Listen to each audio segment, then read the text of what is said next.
I'm Chrissy Clark, and these are the 5 underreported stories that you need to know. The Boy Scouts of America have officially announced that they're changing their name to be more inclusive to all the youths. Beginning in February of 25, the Boy Scouts will be rebranded to Scouting America and will continue to accept women into the organization, which was designated as a space for young boys. There's part of me that hates this because it's supposed to be, the Boy Scouts and the Girl Scouts. And I do think that there's something beautiful about growing in sex-separated spaces and then being able to learn among your peers with no distraction and just generally being less awkward because you're not like crushing on Jimmy over there, whatever.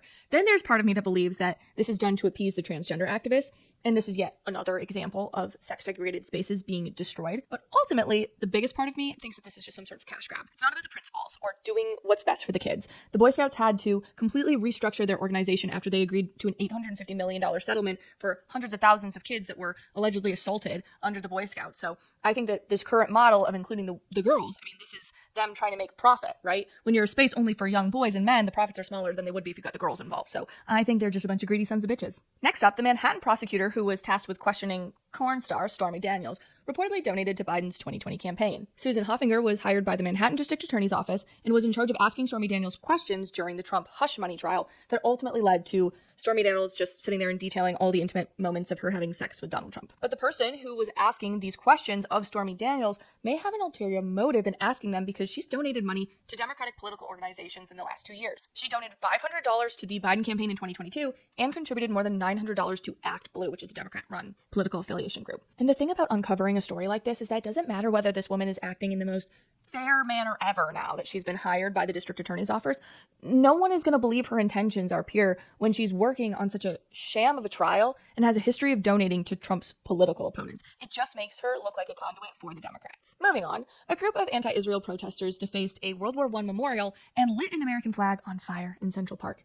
Wow, they sound so wonderful. Protesters wrote the word Gaza and Palestine will be free all over a statue and memorial dedicated to people who died serving our country in the First World War. The destruction of the statue also took place, ironically, on Holocaust Remembrance Day. I sincerely mean it when I say that if anyone who isn't American desecrated a World War I memorial to promote a terrorist organization, they should be deported immediately. I don't say that for clicks. I truly believe that in my heart. For real, I have no sympathy and zero tolerance for desecrating American history in favor of being a terrorist sympathizer. You hate America? You want Gaza to be free? Go to fucking Gaza, because you're not welcome here. Next up, a Pennsylvania school had a queer witch come in and speak to 14-year-olds about dating violence. That queer witch then surveyed the children on sexual topics. Students were asked about their gender identity and whether they had ever been pressured into a sexual act, which was then collected, this survey, by the queer witch. And no, I'm not saying queer witch as a euphemism. She's not a queer bitch. She's a queer witch. Well, actually, she might not be a she at all. I don't know. I can't keep up. The school district said it's investigating whether the survey followed their school guidelines. And I don't know if this is a hot take, but if you self-identify as a queer witch,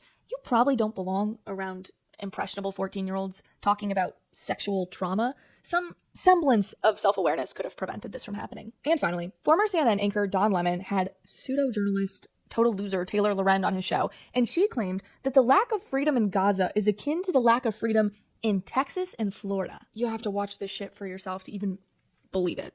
Well then, Taylor, how do you reconcile the way marginalized groups, many of the people in these marginalized groups, obviously they are fighting for Palestine, right, for the Palestinians and for what's happening in Gaza. But yet in Gaza, they would not have any freedom.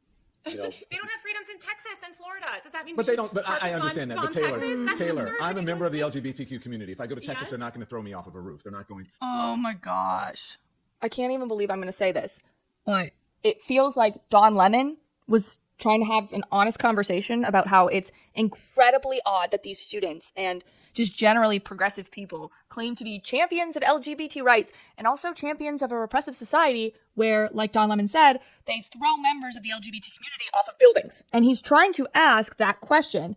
And Taylor Lorenz is so ideologically captured that she equates what happens in Gaza with Florida and Texas. Bitch, I don't know if you've ever been to Florida or Texas, but they're wonderful free states where you can do pretty much anything. You can be gay in Florida and Texas. No one's going to throw you off a building. You just can't push LGBT curriculum on minors in public schools, which I know Taylor Lorenz lives in literally a shoebox, and that's where she gets all of her information from.